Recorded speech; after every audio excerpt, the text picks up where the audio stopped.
Est-ce que tu veux apprendre à ton chien à avoir un aussi bon renoncement en présence de congénères?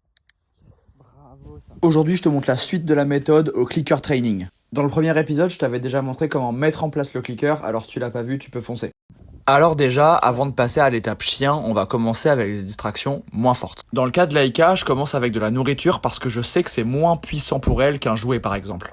Je place donc la distraction à une distance qu'on appellera la distance de travail, c'est-à-dire la distance à laquelle le chien va être capable de renoncer sans qu'on ait besoin de tirer sur la laisse, ou même mieux, sans qu'on ait besoin de dire tu laisses. Et moi j'aime beaucoup la méthode où on laisse le chien réfléchir et choisir la bonne option. En fait, votre chien, il n'est pas censé foncer sur une distraction sans votre autorisation.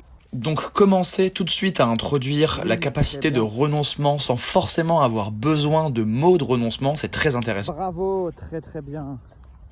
Donc vous allez vous mettre à une distance de travail et vous allez laisser le chien renoncer tout seul à la nourriture. Au moment où il renonce, je clique et je récompense et je fais plusieurs passages, plein de passages, encore et encore, et je me rapproche jusqu'à arriver de plus en plus proche de la distraction. Oui, très très bien. Et c'est seulement quand vous avez vraiment très bien entraîné votre chien que vous allez pouvoir passer à l'étape congénère. Ici, je laisse Laïka regarder un chien, et comme je me suis mis à la bonne distance, je sais qu'elle va être capable de me proposer un décrochage. Quand elle décroche, je clique et je récompense.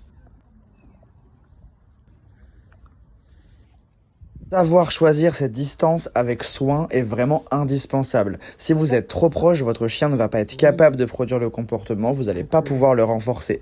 Et du coup, vous allez me dire, oui, mais comment est-ce qu'on fait quand le chien est vraiment très proche? Parfois, on contrôle pas l'environnement. Eh ben oui, je sais que ça arrive. Eh ben quand c'est comme ça, vous n'êtes pas obligé de travailler. Vous n'êtes pas obligé de demander à votre chien de savoir renoncer tout le temps. C'est un objectif et vous allez y arriver, mais il faut savoir mettre le curseur. Si votre chien est trop proche, eh ben vous allez le tenir en laisse et c'est tout. Oui, ça va être difficile. Oui, il va tirer pour y aller, mais à ce moment-là, pas de renoncement, pas de clic, rien du tout parce qu'on sait que c'est trop difficile.